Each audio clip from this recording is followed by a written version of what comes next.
For me, at the end, this is about being extremely disciplined and being able to distill the handful of levers that are necessary to create the value in the business plan and to be relentless about pursuing those. Hello, I'm Diego. Today I'm here in London with Ioanna. Ioanna, thank you very much for joining us. Thank you for having me, Diego. Very nice to meet you as well. It's a pleasure. Before we start, can you please introduce yourself and tell us a little bit about Henderson Park, please? Of course. I'm Ioanna Paschalidou. I'm a managing director in Henderson Park, and I lead fund and portfolio management. Henderson Park is a real estate private equity firm. We invest primarily in value-add opportunities in Europe across sectors, mainly Western European markets. We manage approximately 14 billion of real estate assets. We have a team of 100 people doing this across 6 offices. Oh. And currently, we're also growing our US presence. Crazy word, things are changing every week. Yeah.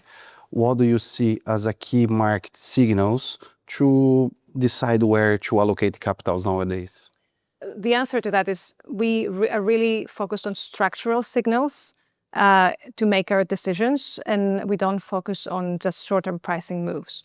First, capital cities, gateway cities and gateway markets where demand is durable because of population growth, jobs growth, and tourism, and in areas where capital may have retreated a little bit is where opportunity is for us.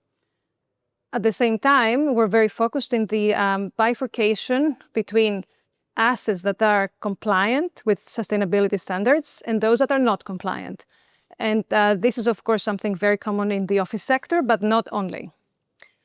Third, I would say that we are really focused on active asset management, and we pride ourselves in being able to unlock complex situations where we can do the heavy lifting and create value in various ways in the asset, across the capital stack and across, the actual real estate and operations of involved in our underwriting. And at the end, I would add that, as I think everyone does, we're very focused on the secular trends. These are there to preserve value. And how to make sure that a good plan became a successful execution? For me, I would say that this comes down to 3 things. Okay. First, it's all about the team you have on the ground. The people need to have the right skill set. They need to be aligned. So alignment is a key for me. And they also need to feel accountable. Second, it's important to consider properly the risks around timing.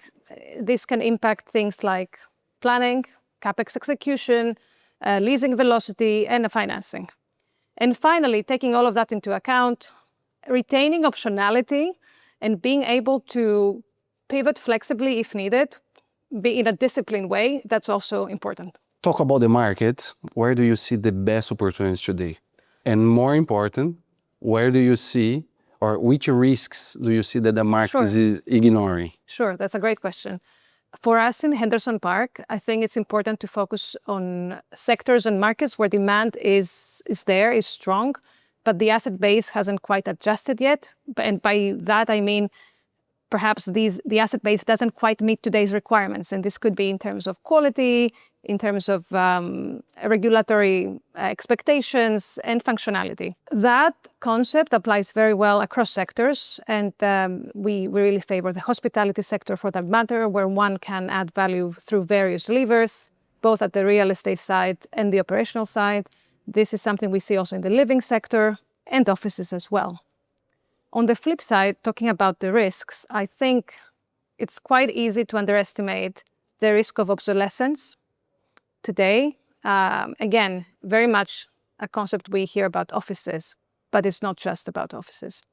And I would add something that I have top of mind myself is regulation is changing. So, and across at different levels, submarkets or markets, this is also something that one needs to pay attention, close attention to. And we can see that the market is very crazy, right? Things are changing very quick. How to truly have a strong asset management?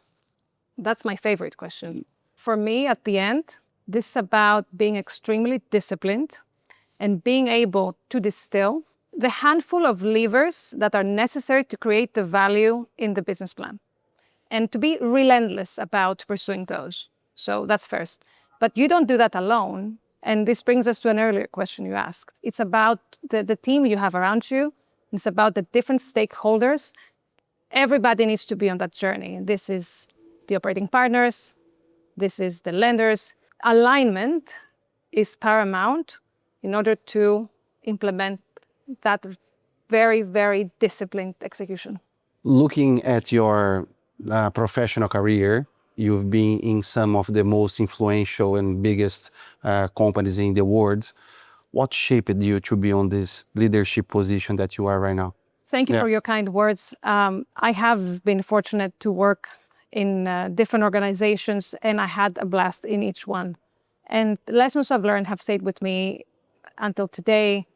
On one side, I would say how important it is to bring a long-term view in the real estate, in asset management, even though we operate in the closed-ended fund sphere and have a value-add approach. It's important to take care of the places we create and the communities that we operate in. At the same time, I have learned how important it is to have a strong culture of excellence and to have really high standards and conviction and pace when you operate. Because ultimately, we have one goal that drives us, which is the deep responsibility towards our clients, which are our investors at the end. I would say in the most recent years, because the market has been volatile, I have truly learned the importance of culture and communication and collaboration. And for me, leadership today is about being able to bring people with you, being able to create a sense of belonging, a sense of purpose that will guide everyone through times of uncertainty. And talk about women in real estate. We do have our initiative. You are part of, thanks for being part of our committee in Europe. How do you see the women in real estate leadership changing over the years? Since I started my career, of course, there has been tremendous progress. But that progress is uneven. I think what we need to see more of is to move away from representation and to having women being in the room where actual decisions are made, and to have real leadership with decision-making power. It's happening, but it's slower, in my opinion. And the way to implement that, I think, lies down in a few changes, or in a few actions, like early sponsorship is important, as opposed to just providing late mentorship. For companies to also consider allowing some flexibility to foster long-term careers, throughout somebody's life, and also promote cultures that value different types of leadership in the corporate sphere. Being a member of the GRI Women's Initiative European Advisor Board is very important. I'm surrounded by amazing women, the Endeavor, and all the women that are members. And I think together we can bring these ideas into action. We can hold ourselves accountable. We can make incremental change. And at the end, make leadership about true inclusion, not just, something as an add-on here. So I'm excited about what we can do together on this front.